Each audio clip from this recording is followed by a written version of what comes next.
Barbara says forget about it when it comes to 2% and 3% interest rates. The queen of Shark Tank and real estate, of course, Barbara Corcoran, sending out that warning that if you've been waiting for interest rates to come down, now is the time to strike while the iron's hot. She says interest rates just at a 23-year high, and they're not budging anytime soon. The current average interest rate for a 30-year fixed mortgage is 8%. Let's bring in Erin Sykes, chief economist for Nest Seekers International, to share her forecast of the housing market. Erin, it's good to have you. Thank you. Good to be on. So Corcoran is insisting, as we just heard in that video off the top, buy now, don't stay on the purchasing sidelines because the days of 2% and 3% interest rates are never going to come again. Do you agree with her? I do. And I don't think that the days of 2% and 3% interest rates should have ever been here in the first place. I think we were suppressed for too long, too low, and we were too late to wait to raise rates. And that's why so many people got caught in this crunch. And I think that one thing to remember, you can always renegotiate your mortgage rate. You can always go through that loan process either fully and excuse me, it's live TV. I've been there too, girlfriend. I get it. You can always refinance, but yeah.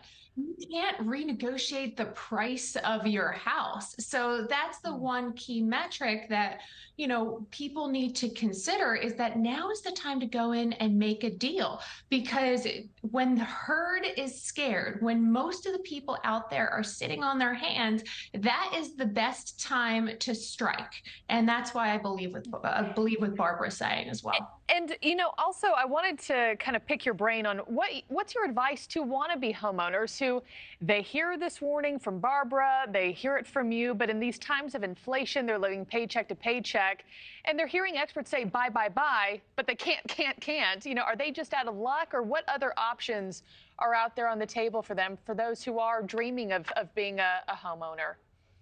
Agreed. And we can have all the metrics in the world about affordability being down, but at the same time, there's extreme socio-political instability right now, which just makes people generally scared. And I would argue that that might have even more of an influence on what's going on than necessarily the mortgage rates do, because 8% rates are just above where we are for the 50-year average. 50-year average is about 7.77%. So yes, of course it's high, but it's not extreme like we were seeing in the early 80s. So what is so different is everything else that people have been dealing with. And I would argue that people's bandwidth has become just stretched too thin. We have too many information sources.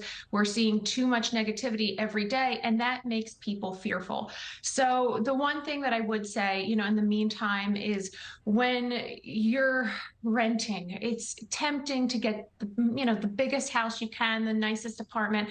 But generally speaking, when you're renting, get the smallest, least expensive option. So at least you can put some money away to eventually purchase. Yeah, and eventually make that buy. The last question for you, Erin, you know, looking into your crystal ball, which I know you don't technically have, but so we never see days of 2% or 3%. You know, at what point do we see them come down at all?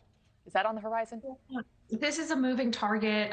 If you asked 5 people, you get 5 different answers. But I think, you know, we've got higher for longer. We're going to be in this 7, 8, who knows, maybe 9% range for a foreseeable future, for a year. After that, maybe things will come down. And I don't think that we will be here forever. And that's why Barbara and I are both saying, you know, strike while the iron's hot, purchase, negotiate the price of the home right now, then refinance later. Of course, don't get yourself stuck in a sticky situation where you are barely on the edge of affordability, but do think long-term, and tough times are not here forever. Yeah, people do have some tools in their back pocket they can use. And it's also keeping people from, you know, not only just buying a home, but even upgrading. You know, a lot of people want to upgrade for their families, and right now that's just not an option. Erin Sykes, thanks so much for your insights this morning on the market. Do appreciate it. Thank you for watching. Go to newsnationnow.com to find News Nation on your television provider.